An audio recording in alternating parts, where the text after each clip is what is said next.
नमस्कार विद्यार्थी मित्रांनो, आज आपण भारतीय संसद आणि त्याची रचना, अधिकार आणि कार्य याविषयीची चर्चा करणार आहोत.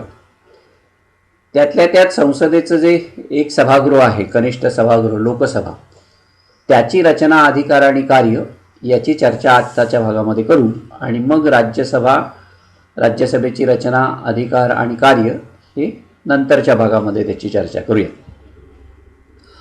भारतानं संसदीय शासन पद्धती स्वीकारलेली आहे. आता शासन म्हणजे काय, तर मी मागच्या भागामध्ये असं एकदा म्हटलं होतं की शासनाची 3 कामं असतात. एक म्हणजे कायदे तयार करणं, कायद्याची अंमलबजावणी करणं दुसरं काम, आणि तिसरं काम जे आहे ते म्हणजे कायद्याचा अर्थ लावणं किंवा न्यायदानाचं काम जे असतं त्याला आपण समजू.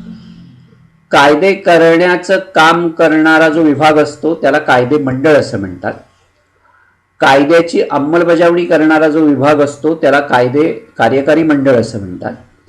आणि कायद्याचा अर्थ लावण्याचा जो विभाग काम करतो त्याला न्यायमंडळ असं म्हणतात. म्हणजे कायदे मंडळ, कार्यकारी मंडळ आणि न्याय मंडळ या तिघांचं मिळून शासन बनतं. ही शासनाची 3 घटक आहेत किंवा 3 उपविभाग आहेत असं आपण म्हणूया. त्यामुळे भारतीय शासन असं जेव्हा आपण म्हणतो तेव्हा भारताचं कायदे मंडळ, भारताचं कार्यकारी मंडळ आणि भारताचं न्यायमंडळ असा त्यातला अर्थ अभिप्रेत आहे.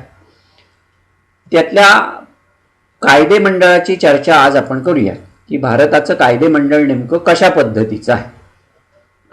भारताच्या कायदे मंडळाला संसद असं म्हणतात. निरनिराळ्या देशांमध्ये निरनिराळे शब्द प्रचलित आहेत. ब्रिटनमध्ये त्याला पार्लमेंट असं म्हणतात, अमेरिकेमध्ये त्याला काँग्रेस असं म्हणतात, रशियामध्ये त्याला ड्यूमा असं म्हणतात. म्हणजे प्रत्येक देशामध्ये कायदे मंडळाला वेगवेगळी नावं आहेत. आपल्या कायदे मंडळाला, भारताच्या कायदे मंडळाला संसद असं म्हणतात. भारताच्या कायदे मंडळाची म्हणजेच संसदेची 2 सभागृह आहेत. एक म्हणजे लोकसभा आणि दुसरं म्हणजे राज्यसभा. आपण द्विगृही रचनेच्या म्हणजे सभागृहाच्या रचनेची पद्धती जी आहे ती स्वीकारलेली आहे. त्यामुळे 2 सभागृह आपल्याकडे आहेत. एक वरिष्ठ सभागृह असं म्हणतात आणि दुसरं कनिष्ठ सभागृह असं म्हणतात. भारतामध्ये वरिष्ठ सभागृह म्हणून राज्यसभा काम करतं आणि कनिष्ठ सभागृह म्हणून लोकसभा काम करतं. इंग्लंडमध्ये सुद्धा द्विगृही रचना आहे, द्विगृही संसदीय पद्धती आहे. तिथे सुद्धा 2 सभागृह आहेत. एक आहे हाऊस ऑफ कॉमन्स, पार्लमेंटची जी 2 सभागृह आहेत त्याच्यामध्ये हाऊस ऑफ कॉमन्स हे लोअर चेंबर म्हणजे कनिष्ठ सभागृह आहे. आणि तिथला हाऊस ऑफ लॉर्ड्स जे आहे, ज्याला उमराव सभागृह असं म्हणतात, ते म्हणजे वरिष्ठ सभागृह म्हणून त्याला ओळखलं जातं. अमेरिकेमध्ये सुद्धा काँग्रेसची 2 सभागृह आहेत. एक आहेत हाऊस ऑफ रिप्रेझेंटेटिव्ह म्हणजे ज्याला प्रतिनिधी गृह असं म्हटलं जातं, आणि दुसरं आहे सिनेट. तर असे 2 सभागृह अमेरिकेमध्ये सुद्धा असलेली आपल्याला साधारणतः दिसतात. आपल्याकडे भारताच्या, मगाशी मी म्हटलं तसं, कायदे मंडळाला संसद असं म्हणतात. या संसदेची 2 सभागृह आहेत, लोकसभा आणि राज्यसभा. लोकसभा हे कनिष्ठ सभागृह आहे आणि राज्यसभा हे वरिष्ठ सभागृह आहे. नावाप्रमाणेच लोकसभा हे लोकांचं प्रतिनिधित्व करणारं सभागृह आहे आणि राज्यसभा हे राज्यांचं प्रतिनिधित्व करणारं सभागृह आहे. आपल्याकडे आपण संघराज्यात्मक शासन पद्धती स्वीकारलेली असल्यामुळे राज्यांच्या प्रतिनिधित्वाला सुद्धा तितकंच महत्त्व आहे आणि त्यामुळे राज्यसभा हे राज्यांचं प्रतिनिधित्व करणारं सभागृह आहे आणि त्या अर्थात वरिष्ठ सभागृह आहे असं आपल्याला म्हणता येईल. भारतीय राज्यघटनेचं जे 5वं प्रकरण आहे त्या 5व्या प्रकरणामध्ये कलम क्रमांक 79 ते कलम क्रमांक 122 या कलमांमध्ये भारतीय संसदेची तरतूद करण्यात आलेली आहे. भारतानं द्विगृहात्मक कायदे मंडळाची पद्धती स्वीकारलेली आहे. राज्यसभा वरिष्ठ सभागृह आणि लोकसभा हे कनिष्ठ सभागृह म्हणून काम करतं. राज्यसभेत घटक राज्यांचे प्रतिनिधी असतात तर लोकसभेमध्ये लोकांचे प्रतिनिधी असतात. भारतीय संसद ज्याला आपण म्हणतो, ती संसद ह्या दोन सभागृहांची मिळून बनलेली आहे.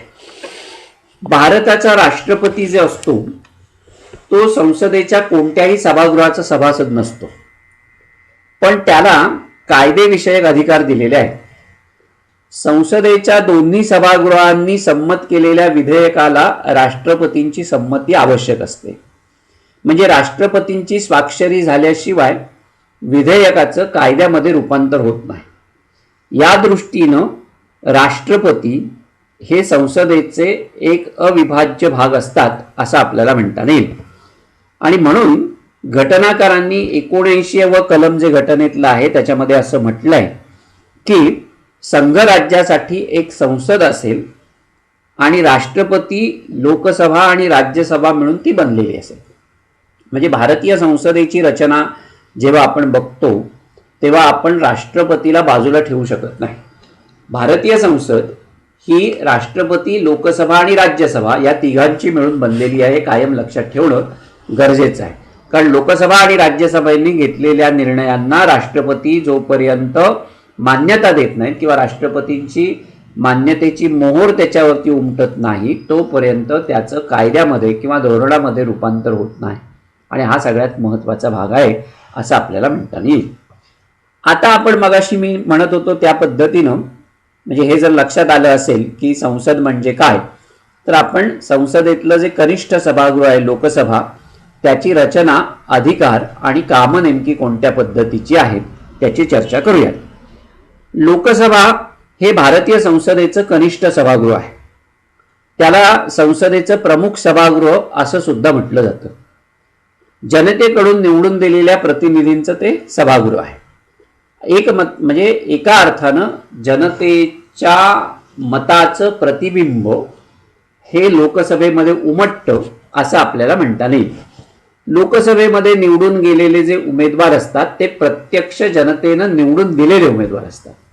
राज्यसभेतले जे उमेदवार असतात ते अप्रत्यक्ष जनतेचे प्रतिनिधी असतात. ते जनतेकडून थेट निवडले जात नाहीत, ते राज्यांच्या विधानसभांकडनं निवडले जातात. म्हणजे आपण ज्यांना आमदार म्हणून निवडून देतो त्या विधानसभांचं प्रतिनिधित्व हे राज्यसभेचे खासदार करत असतात असं आपल्याला म्हणता येईल. आता लोकसभेची रचना नेमकी कशा पद्धतीची आहे? भारतीय घटनेचं जे 81 कलम आहे त्या कलमामध्ये लोकसभेची सदस्य संख्या निश्चित करण्यात आलेली आहे. लोकसभेमध्ये जास्तीत जास्त 550 सभासद असतील असं नमूद करण्यात आलेलं आहे.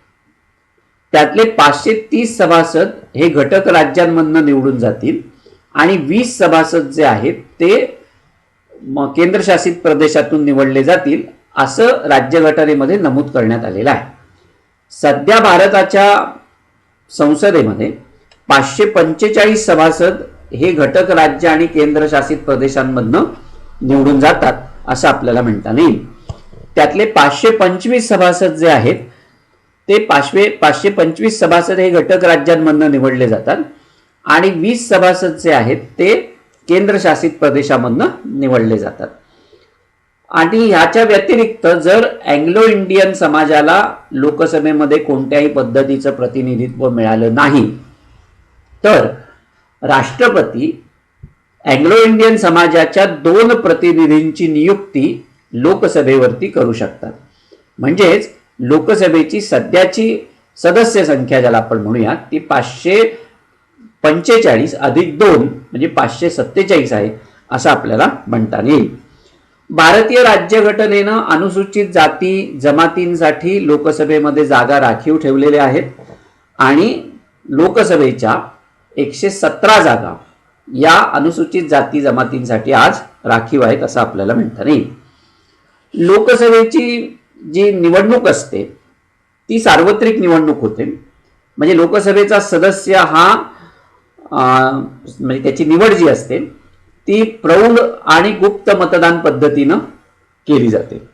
वयाची 18 वर्ष पूर्ण असणाऱ्या प्रत्येक भारतीय स्त्री पुरुष नागरिकाला मतदानाचा अधिकार प्राप्त झालेला आहे आणि त्यांच्याकडून भारतीय लोकसभेतील सदस्यांची निवड ही केली जाते. साधारणतः 5.5 ते 7.5 लाख लोकांमागे एक प्रतिनिधी अशा काय म्हणायचं त्याला की अशी जी लोकसंख्येचं जे प्रमाण आहे त्या प्रमाणानुसार देशातले 545 सभासद जे असतात ते निवडले जातात. एकूण म्हणजे दर 10 वर्षानंतर भारतीय जनगणना होते आणि जनगणनेनंतर मतदारसंघाची पुनर्रचना करण्यात यावी दर 10 वर्षानंतर असं राज्यघटनेमध्ये नमूद करण्यात आलं होतं. पण 1976 साली जी 42वी घटना दुरुस्ती करण्यात आली त्या 42व्या घटना दुरुस्तीनं 1971ची जनगणना प्रमाण मानून 2000 पर्यंत लोकसभेसाठी मतदारसंघ आणि प्रतिनिधित्व निश्चित केले. म्हणजे त्याच्यामध्ये कोणत्याही पद्धतीची वाढ करता येणार नाही अशी तरतूद करण्यात आली. इसवी सन 2001 मध्ये ही मुदत जी होती ती 2026 पर्यंत वाढवण्यात आली. म्हणजे आज अशी परिस्थिती आहे की भारताची लोकसंख्या वाढली आहे परंतु लोकसंख्येच्या प्रमाणामध्ये लोकसभेतले प्रतिनिधी मात्र वाढलेले नाही. आता त्याचं कारण काय आहे? त्याचं कारण एकच आहे की 1950 मध्ये जे संसदेचं बांधकाम करण्यात आलं ते आजच्या लोकसंख्येच्या प्रमाणामध्ये अपुरं आहे आणि त्यात परिणामी लोकसभेमध्ये सदस्यांना बसण्यासाठी जागा उपलब्ध नाहीये ही त्यामागचं मुख्य कारण आहे. आणि त्यामुळे आता नवीन संसदेची इमारत बांधली जाते. 2026 मध्ये कदाचित पुन्हा डिलिमिटेशन होईल, पुनर्रचना होईल मतदारसंघांची आणि आपले प्रतिनिधी वाढलेले असतील. म्हणजे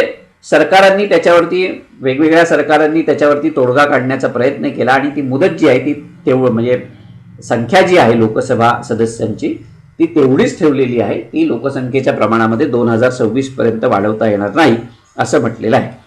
लोकसभेत आणि राज्यसभेत किती प्रतिनिधी घटक राज्यातून पाठवावेत हे मगाशी मी म्हटलं त्या पद्धतीनं की लोकसंख्येच्या प्रमाणामध्ये ठरलेलं आहे. साधारणतः महाराष्ट्रातून बोलायचं झालं तर महाराष्ट्रातून लोकसभेवरती 48 प्रतिनिधी पाठवले जातात. उत्तर प्रदेश हे भारतातलं सगळ्यात जास्त लोकसंख्या असलेलं राज्य आहे. जवळपास 24 कोटी लोकसंख्या उत्तर प्रदेशची आहे आणि तिथून 80 प्रतिनिधी जे आहेत ते लोकसभेवरती निवडले जातात. आणि त्यामुळे उत्तर प्रदेश ज्याच्या हातामध्ये राहतं त्या पक्षाचा पंतप्रधान हा झालेला आपल्याला साधारणतः दिसतो. कारण 80 प्रतिनिधी तिथनं निवडून जाताना आपल्याला दिसतात. आता लोकसभेमध्ये सदस्य होण्यासाठी नेमकी कोणत्या पद्धतीची पात्रता आवश्यक असते? सगळीकडे एक कॉमन पात्रता, समान पात्रता ज्याला आपण म्हणतो ती लागू आहे. ती म्हणजे ती व्यक्ती भारताची नागरिक असली पाहिजे. म्हणजे लोकसभेमध्ये सभासदत्व मिळण्यासाठी संबंधित व्यक्ती ही भारतीय नागरिक असणं गरजेचं आहे. तिनं वयाची 25 वर्ष पूर्ण केलेली असली पाहिजे. म्हणजे लोकसभा निवडणूक लढवण्यासाठी तुम्हाला वयाची 25 वर्ष पूर्ण असली पाहिजे. तिसरं म्हणजे संसदेनं लोकप्रतिनिधित्वाच्या संदर्भामध्ये जे काही वेळोवेळी कायदे केलेले असतील ते कायदे त्या व्यक्तीनं पाळले पाहिजेत किंवा त्या अटी ज्या असतील त्या अटींचं त्यानं पूर्णतः पालन केलं पाहिजे. अशा पद्धतीची एक अट त्याच्यामध्ये. आणि सगळ्यात महत्त्वाची म्हणजे ती व्यक्ती वेडी असता कामा नये, परकीय नागरिक असता कामा नये, सरकारी नोकर असता कामा नये, दिवाळखोर किंवा भ्रष्टाचारी असता कामा नये. अशा पद्धतीची अट ही लोकसभा प्रतिनिधित्वासाठी आहे असं आपल्याला म्हणता येईल. लोकसभेचा कार्यकाळ हा साधारणतः 5 वर्षाचा आहे. त्याची मुदत जी आहे ती 5 वर्षाची आहे. 1976 साली 42वी घटना दुरुस्ती जी करण्यात आली त्या घटना दुरुस्तीनं लोकसभेचा कार्यकाळ 5 ऐवजी 6 वर्ष करण्यात आला होता. पण पुढे 1978 मध्ये जी 44वी घटना दुरुस्ती करण्यात आली त्या घटना दुरुस्तीनं लोकसभेचा कार्यकाळ पुन्हा 6 वर्षावरून 5 वर्षांवरती आणला गेला. म्हणजे हे लोकसभेचा कार्यकाळ वाढवण्याचा जो अधिकार आहे तो अधिकार राष्ट्रपतींना आहे एका अर्थानं. त्याचा प्रयत्न इंदिरा गांधींनी 1976 साली केला 42व्या घटना दुरुस्तीच्या माध्यमातून. पण नंतरचं जे जनता पक्षाचं सरकार सत्तेवरती आलं त्याने पुन्हा लोकसभेची मुदत 5 वर्ष केलेली आपल्याला दिसते. मुदतीपूर्वी लोकसभा बरखास्त करता येते. अर्थात त्याच्यासाठी केंद्रीय मंत्रिमंडळाची शिफारस असणं आवश्यक आहे. म्हणजे राष्ट्रपती मुदतीपूर्वी लोकसभा बरखास्त करू शकतात पण त्याला केंद्रीय मंत्रिमंडळाची किंवा पंतप्रधानाची शिफारस आवश्यक असते. 1971 साली पंतप्रधान इंदिरा गांधी होत्या. त्यांच्या सल्ल्यानुसार राष्ट्रपती व्ही गिरी यांनी चौथी लोकसभा मुदतपूर्व बरखास्त केलेली होती. 1979 साली त्यावेळेचे पंतप्रधान चरण सिंग, आपला चौधरी चरण सिंग यांच्या सल्ल्यानुसार त्यावेळेचे राष्ट्रपती जे होते नीलम संजीव रेड्डी, त्यांनी लोकसभा अवघ्या 29 महिन्यात बरखास्त केलेली होती आणि नवीन मध्यावधी निवडणुका घेतल्या होत्या. 1997 आणि 1999 साली सुद्धा लोकसभा मुदतपूर्व बरखास्त करण्यात आली आणि त्याची पुन्हा नव्यानं निवडणूक घेण्यात आली होती. राष्ट्रपतींना जर वाटलं तर विशिष्ट परिस्थितीमध्ये, मी मगाशी म्हणत होतो त्या पद्धतीनं ते लोकसभेची मुदत वाढवू शकतात. मात्र त्या आदेशाला नंतर लोकसभेची मंजुरी घ्यावी लागते. म्हणजे लोकसभेच्या मंजुरीशिवाय लोकसभेची मुदत वाढवता येत नाही. लोकसभेचा कोणताही सदस्य आपल्या पदाचा केव्हाही राजीनामा देऊ शकतो. लोकसभेचा सदस्य आपल्या पदाचा राजीनामा लोकसभेच्या सभापतींकडे पाठवू शकतो. सभापतींची जर खात्री पटली तर सभापती तो राजीनामा स्वीकारतात. म्हणजे लोकसभेच्या सदस्यत्वाचा स्वेच्छेनं राजीनामा देता येतो, हे एक महत्त्वाचं आहे. आणि एखादा सदस्य जर सलग 60 दिवस लोकसभेमध्ये सभापतींच्या परवानगीशिवाय गैरहजर राहिला तर त्याचं सदस्यत्व रद्द केलं जाऊ शकतो. कोणत्याही व्यक्तीला एकाच वेळेला संसदेच्या एकाच सभागृहात प्रतिनिधित्व करता येतं, आयदर लोकसभा किंवा राज्यसभेमध्ये, किंवा घटक राज्यांचं विधिमंडळाचं जे सभासदत्व आहे ते सुद्धा त्याला एकाच म्हणजे लोकसभेचा म्हणजे सदस्य म्हणून जर निवडून गेला एखादा सदस्य, तर त्याला विधानसभा, विधान परिषद किंवा राज्यसभा इथे कुठेही प्रतिनिधित्व करता येत नाही. म्हणजे एकाच वेळेला एका सभागृहामध्ये त्याला प्रतिनिधित्व करता येतं. नितीन गडकरी ज्या वेळेला महाराष्ट्रातून लोकसभेवरच्या खासदार म्हणून निवडून गेले तेव्हा नंतर त्यांनी विधान परिषद सदस्यत्वाचा राजीनामा दिला होता. म्हणजे कुठल्याही एका सभागृहाचंच सभासदत्व हे संबंधित व्यक्तीला भूषवावं लागतं. आता लोकसभेच्या रचनेतला महत्त्वाचा भाग म्हणजे लोकसभेचे पदाधिकारी कोण कोण असतात. लोकसभेमध्ये सभापती आणि उपसभापती असे 2 पदाधिकारी असतात. सभापती आणि उपसभापती यांच्या संदर्भातली जी तरतूद आहे ती राज्यघटनेच्या 93 ते 97 या कलमामध्ये केलेली आहे. लोकसभेच्या निवडणुकीनंतरचं जे पहिलं अधिवेशन भरतं त्या पहिल्या अधिवेशनामध्ये लोकसभेचे सदस्य त्यांच्यापैकी एकाची सभापती आणि आणखी एकाची उपसभापती म्हणून निवड करत असतात. लोकसभेचं कामकाज पाहण्यासाठी सभापतीचं पद आवश्यक आहे आणि सभापतीच्या गैरहजेरीमध्ये उपसभापती हे काम करत असतात. म्हणजे हे दोघंही लोकसभेतून निवडले जातात. सभापती स्वमर्जीनं किंवा स्वेच्छेनं आपल्या पदाचा राजीनामा देऊ शकतो. लोकसभेनं सभापतीवरती जर अविश्वासाचा ठराव मंजूर केला तर त्याला पदावरून दूर व्हावं लागतं आणि तशा प्रकारची सूचना जी आहे म्हणजे अविश्वास प्रस्तावाची सूचना लोकसभेला 14 दिवस आधी द्यावी लागते. लोकसभा विसर्जित केल्यानंतर सुद्धा देखील पुढची लोकसभा अस्तित्वात येईपर्यंत लोकसभेचा सभापती हा आपल्या पदावरती राहू शकतो. सभापतीच्या गैरहजेरीत उपसभापती काम करू शकतो, म्हणजे त्याला ते अधिकार आहेत. आणि कोणत्याही कारणानं एकाच वेळेला सभापती किंवा उपसभापती लोकसभेमध्ये उपस्थित राहू शकले नाहीत किंवा त्या जागा जर रिकाम्या झालेल्या असतील तर राष्ट्रपती सभागृहातील एखाद्या ज्येष्ठ सदस्याची हंगामी अध्यक्ष म्हणून किंवा हंगामी सभापती म्हणून नेमणूक करतात. त्याशिवाय लोकसभेतील 6 सदस्यांचं एक सभापती मंडळ असतं आणि सभापती आणि उपसभापतींच्या गैरहजेरीमध्ये हे मंडळ जे असतं ते काम करतं असं आपल्याला म्हणता येईल. तुम्ही जर लोकसभेचं कधी लाईव्ह टेलिकास्ट बघितलं तर प्रत्येक वेळेला लोकसभेचे सभापती हे तिथे असतीलच असं काही सांगता येत नाही. त्यामुळे लोकसभेचं जे सभापती मंडळ असतं ते काम करत असलेलं आपल्याला साधारणतः दिसतं. लोकसभेचा सभापती आणि उपसभापती यांना भारताच्या संचित निधीतून वेतन दिलं जातं त्याच्या आकड्यामध्ये जाण्याची काही आपल्याला आवश्यकता आहे असं वाटत नाही. त्याच्याशिवाय अतिथी भत्ता आहे, निवास, फोन, प्रवास, निवृत्ती वेतन अशा सगळ्या सुविधा ज्या आहेत त्या लोकसभेच्या सभापतींना दिल्या जातात.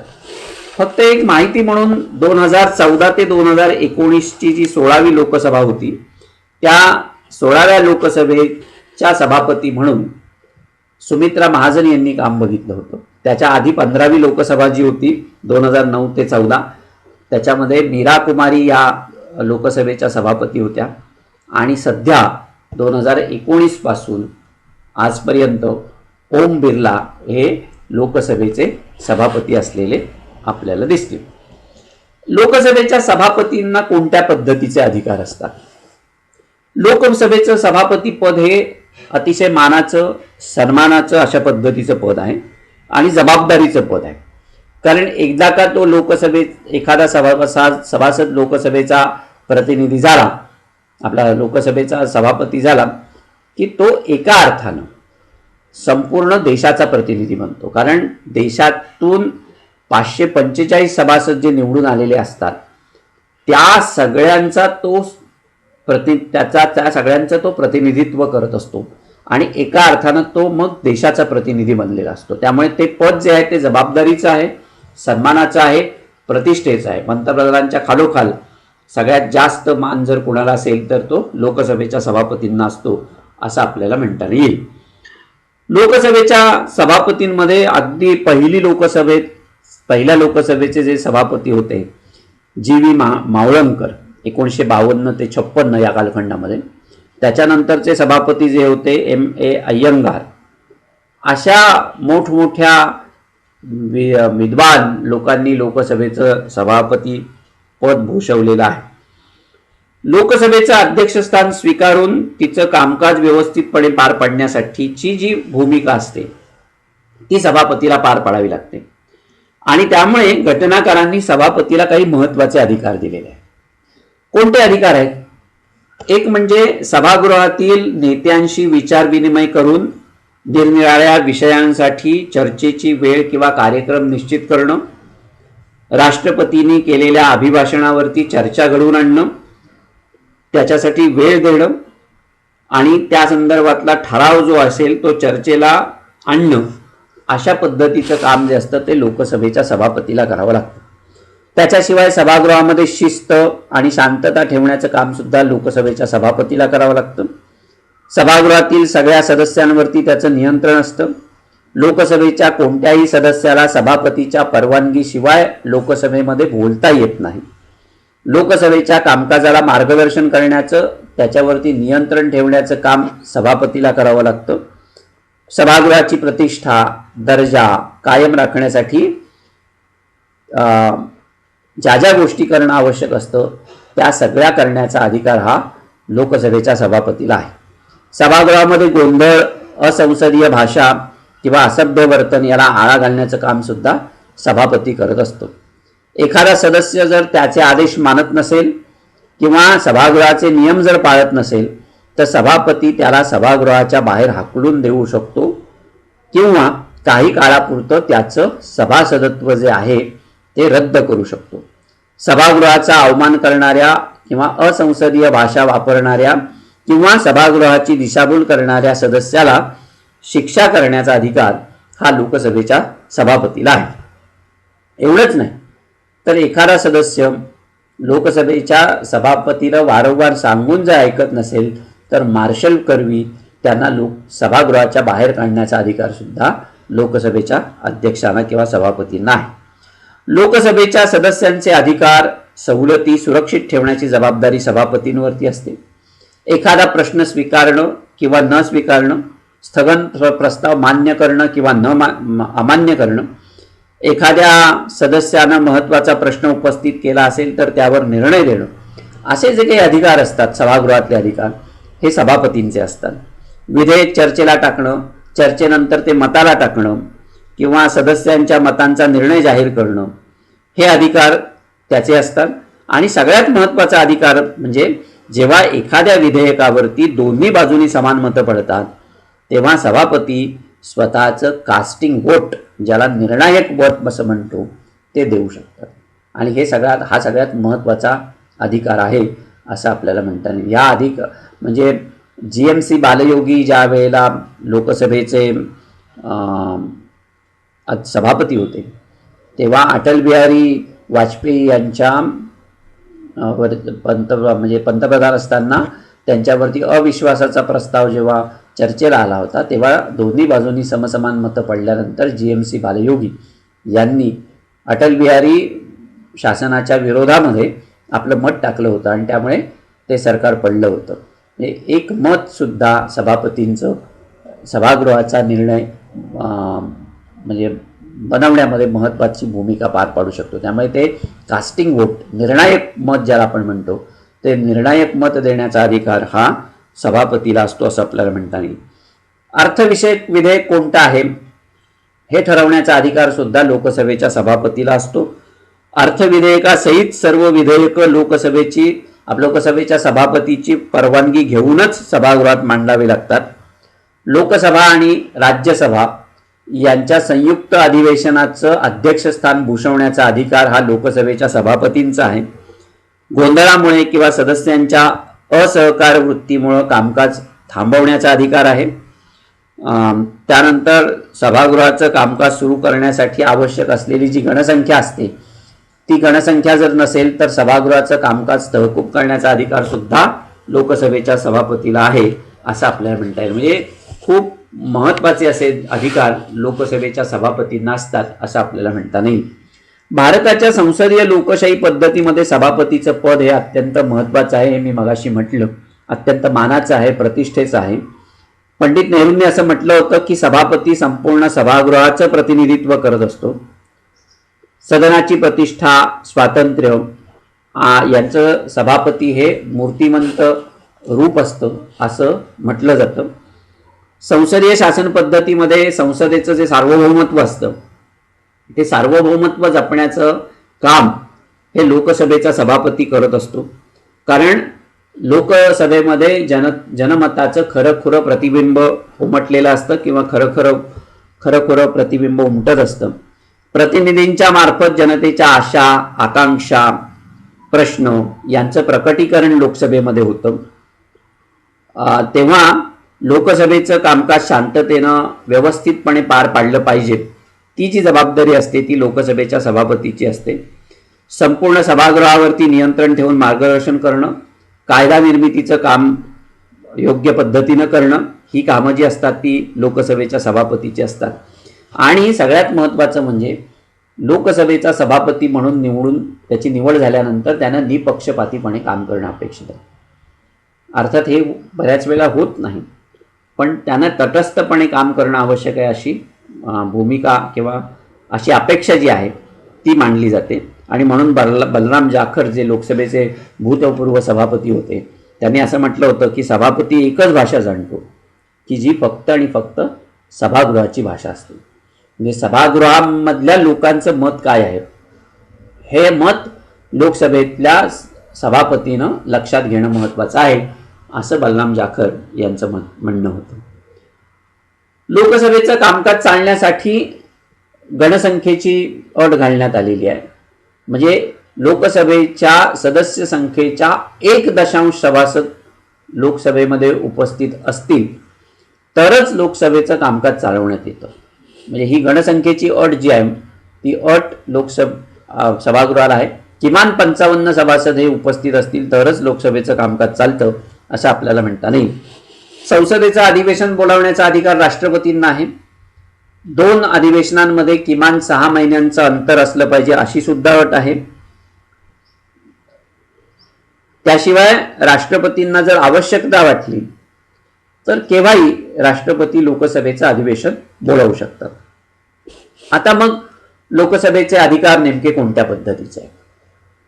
आतापर्यंत आपण लोकसभेच्या रचनेच्या संदर्भामध्ये चर्चा केली. आता अधिकार आणि कामं नेमकी कोणत्या पद्धतीची आहेत, पॉवर्स अँड फंक्शन जे आपण म्हणतो ते, त्याचं काही वर्गीकरण करता येईल. 4-5 भागांमध्ये त्याचं वर्गीकरण करता येईल. कायदेविषयक अधिकार, अर्थविषयक अधिकार, घटना दुरुस्त विषयक अधिकार, कार्यकारी अधिकार असं त्याचं वर्गीकरण करता येतं. त्यातला पहिला भाग आपण बघूया की कायदेविषयक अधिकार. भारताचं लोकसभा म्हणजे भारताचं कायदेमंडळच आहे. कायदे मंडळ म्हणून या सभागृहाला अनेक अधिकार, कायदेविषयक अधिकार जे आहेत ते प्राप्त झालेले आहेत. आपण जी रचना स्वीकारलेली आहे ती संसदीय शासन पद्धतीची रचना आहे आणि त्यामुळे मी मागे वैशिष्ट्यांमध्ये असं म्हटलं होतं की आपल्याकडे केंद्र सूची, राज्य सूची आणि समवर्ती सूची असे घटनेमध्ये 3 प्रकारच्या सूच्या करण्यात आलेल्या आहेत. कारण केंद्र आणि राज्य सरकार यांच्यामध्ये सत्तेचं विभाजन झालेलं आहे, सत्तेची वाटणी झालेली आहे, अधिकारांची वाटणी झालेली आहे. त्यामुळे केंद्राचे अधिकार कोणते, राज्यांचे अधिकार कोणते याची वाटणी घटनेतच करण्यात आलेली आहे. केंद्राचे जे अधिकार आहेत ते केंद्र सूचीमध्ये नमूद करण्यात आलेले आहेत, राज्यांचे जे अधिकार आहेत ते राज्य सूचीमध्ये नमूद करण्यात आलेले आहेत, म्हणजे विषय ज्याला आपण म्हणतो ते. आणि ह्या दोघांना अधिकारांचं वाटप केल्यानंतर जे विषय उरतात ते त्यांची एक वेगळी सूची, समवर्ती सूची आहे. तर ह्या 3 सूचींमधल्या केंद्र सूचीच्या संदर्भामध्ये कायदा करण्याचा अधिकार हा केंद्र सरकारला आहे. केंद्र सरकारला आहे म्हणजे कुठला? केंद्रीय कायदे मंडळ जे आहे, लोकसभा आणि राज्यसभा या दोघांनाही आहे. तसंच राज्य सूचीतल्या विषयाच्या संदर्भामध्ये सुद्धा आपल्या समवर्ती सूचीच्या विषयाच्या संदर्भामध्ये सुद्धा कायदा करण्याचा अधिकार हा केंद्र आणि राज्य दोन्ही सरकारांना आहे.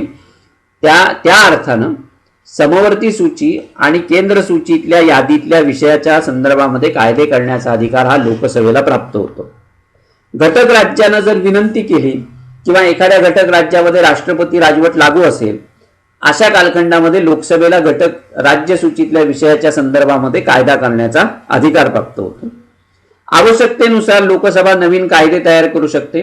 जुने कायदे रद्द करण्याचा अधिकार लोकसभेला आहे किंवा जुन्या कायद्यांमध्ये दुरुस्ती करण्याचा अधिकार सुद्धा लोकसभेला दिला गेलेला आहे. सामान्यतः विधेयकं ही लोकसभेमध्ये प्रथम मांडली जातात. लोकसभेनं पास केलेली विधेयकं नंतर राज्यसभेकडे पाठवली जातात आणि मग दोन्ही सभागृहांच्या संमतीनं ती राष्ट्रपतींकडे कायद्याच्या रूपांतरणासाठी पाठवली जातात. काही विधेयकं ही पहिल्यांदा राज्यसभेत मांडतात, मग ती लोकसभेमध्ये मंजुरीसाठी पाठवली जातात. म्हणजे तो कामकाजाचा भाग आहे की कशा पद्धतीनं कोणती विधेयकं कुठल्या सभागृहामध्ये मांडावीत हे सरकार किंवा संबंधित विधेयक मांडणारे जे प्रतिनिधी असतील ते ठरवत असतात. कायदे निर्मितीचं काम हे संसदेच्या दोन्ही सभागृहाच्या मार्फत चालतं. जेव्हा या दोन्ही सभागृहामध्ये एखाद्या विधेयकाच्या बाबतीमध्ये मतभेद होतात तेव्हा त्या दोन्ही सभागृहांचं संयुक्त अधिवेशन बोलावण्याची तरतूद राज्यघटनेमध्ये आहे. पण या संयुक्त अधिवेशनाचं अध्यक्षस्थान जे असतं ते लोकसभेचा सभापती भूषवतो आणि संयुक्त अधिवेशनातले निर्णय जे असतात ते संख्येच्या आधाराने होतात. त्यामुळे साहजिकच लोकसभेची सदस्य संख्या जी आहे ती 545 म्हणजे राज्यसभेपेक्षा जास्त आहे. राज्यसभेमध्ये फक्त 250 सभासद असतात. त्यामुळे संख्याबळाच्या आधारावरती संयुक्त अधिवेशनामध्ये लोकसभेच्या बाजूने निर्णय होतो ही वस्तुस्थिती आहे. 1961 मध्ये जो हुंडा प्रतिबंधक कायदा मंजूर झाला त्या हुंडा प्रतिबंधक कायद्याच्या संदर्भामध्ये लोकसभा आणि राज्यसभा यांच्यामध्ये मतभेद झाले. परिणामी संयुक्त अधिवेशन बोलावलं गेलं आणि त्या अधिवेशनामध्ये तो कायदा पास करण्यात आला. 2002 साली दहशतवादाचा बिमोड करण्यासाठी जो पोटा कायदा, प्रिव्हेन्शन ऑफ टेररिझम ऍक्ट निर्माण केला गेला तो सुद्धा अशाच संयुक्त अधिवेशनामध्ये पास करण्यात आलेला होता. दुसरा लोकसभेला जो अधिकार आहे तो म्हणजे आर्थिक अधिकार. अर्थविषयक विधेयकांना मंजुरी देण्याचा अधिकार हा लोकसभेला आहे. धनविधेयक म्हणजे याला अर्थविधेयक आपण म्हणतो ती मांडण्याचा म्हणजे पहिल्यांदा लोकसभेतच मांडली जातात. धनविधेयक राज्यसभेत मांडली जात नाहीत हे सगळ्यात लक्षात ठेवा, ते सगळ्यात जास्त महत्वाचं आहे. अर्थविधेयक मंजुरीसाठी राज्यसभेकडे पाठवलं जातं. म्हणजे लोकसभेनं मंजुरी दिल्यानंतर अर्थविधेयक राज्यसभेकडे पाठवलं जातं आणि राज्यसभेला सुद्धा मर्यादा आहेत अर्थविधेयकाच्या बाबतीमध्ये की 14 दिवसांच्या आत राज्यसभेला संबंधित अर्थविधेयक मंजूर किंवा नामंजूर करता येतं. 14 दिवसांच्या आत राज्यसभेनं जर काहीही कळवलं नाही तर राज्यसभेला संबंधित अर्थविधेयक मंजूर आहे असं गृहीत धरून ते राष्ट्रपतींकडे संमतीसाठी पाठवलं जातं. म्हणजे अर्थविधेयकामध्ये दुरुस्ती किंवा शिफारशी किंवा सूचना करण्याचा अधिकार राज्यसभेला आहे, पण अर्थविधेयक फेटाळण्याचा अधिकार राज्यसभेला नाही. राज्यसभेनं केलेल्या दुरुस्त्या किंवा सूचना शिफारशी ज्या असतील त्या स्वीकारल्याच पाहिजेत असं कोणत्याही पद्धतीचं बंधन लोकसभेवरती नाही. त्यामुळे अर्थविषयक अधिकारांच्या बाबतीमध्ये लोकसभेला राज्यसभेपेक्षा सगळ्यात जास्त अधिकार आहेत असं आपल्याला म्हणता येईल. आता हे असे अधिकार का दिलेले आहेत याच्या मागचं एक कारण असं आहे की राज्यसभेमध्ये निवडून गेलेले प्रतिनिधी हे अप्रत्यक्ष जनतेचे प्रतिनिधी असतात आणि लोकसभेतले प्रतिनिधी हे प्रत्यक्ष जनतेकडनं निवडून गेलेले असतात. त्यामुळे देशाचा खजिना जो आहे, एका अर्थानं अर्थविधेयक म्हणजे खजिना म्हणूयात आपण, हा देशातल्या जनतेच्या म्हणजे प्रत्यक्ष निवडून गेलेल्या लोकांच्या हातामध्ये असला पाहिजे, ही भूमिका त्याच्या मागे आहे असं आपल्याला म्हणता येईल. तिसरा जो अधिकार आहे तो म्हणजे कार्यकारी विषयक अधिकार, ज्याला शासन विषयक अधिकार असं आपण म्हणतो. संसदीय शासन पद्धतीमध्ये मंत्रिमंडळ सामुदायिकरित्या लोकसभेला जबाबदार असतं. लोकसभेनं मंत्रिमंडळाविरुद्ध जर अविश्वास प्रकट केला तर मंत्रिमंडळाला राजीनामा द्यावा लागतो. म्हणजे लोकसभा हे सगळ्यात जास्त महत्वाचं सभागृह आहे असं आपल्याला म्हणता येईल. त्यामुळं मंत्रिमंडळ नेहमी लोकसभेला जबाबदार राहून काम करतं. लोकसभेमध्ये मंत्र्यांना त्यांच्या खात्यासंबंधी वेगवेगळे प्रश्न, उपप्रश्न सदस्यांकडून विचारले जातात. त्या प्रश्नांना संबंधित मंत्री उत्तरं देतात. लोकसभेमध्ये शासनाच्या चुकीच्या धोरणावरती किंवा अयोग्य कामावरती टीका केली जाऊ शकते. लोकसभा आणि राज्यसभा यातील सदस्यांमधनं समित्या स्थापून मंत्र्यांच्या कामाची तपासणी केली जाऊ शकते आणि त्यासंबंधीचा अहवाल चर्चेसाठी संसदेत पुढे ठेवला जाऊ शकतो. थोडक्यात काय की लोकसभा मंत्रिमंडळावरती नियंत्रण ठेवण्याचं काम करते. पण इथे एक महत्त्वाचा फरक लोकसभा आणि राज्यसभेमध्ये आहे, तो म्हणजे लोकसभा थेट आपला मंत्रिमंडळ थेट लोकसभेला जबाबदार असतं, ते राज्यसभेला जबाबदार नाही. हा सगळ्यात महत्त्वाचा भाग आपल्याला म्हणता येईल. आणखीन एक अधिकार लोकसभेला आहे तो म्हणजे घटना दुरुस्तीचा अधिकार. भारतीय घटनेनं लोकसभा आणि राज्यसभा या दोन्ही सभागृहांना घटना दुरुस्तीचा अधिकार दिलेला आहे.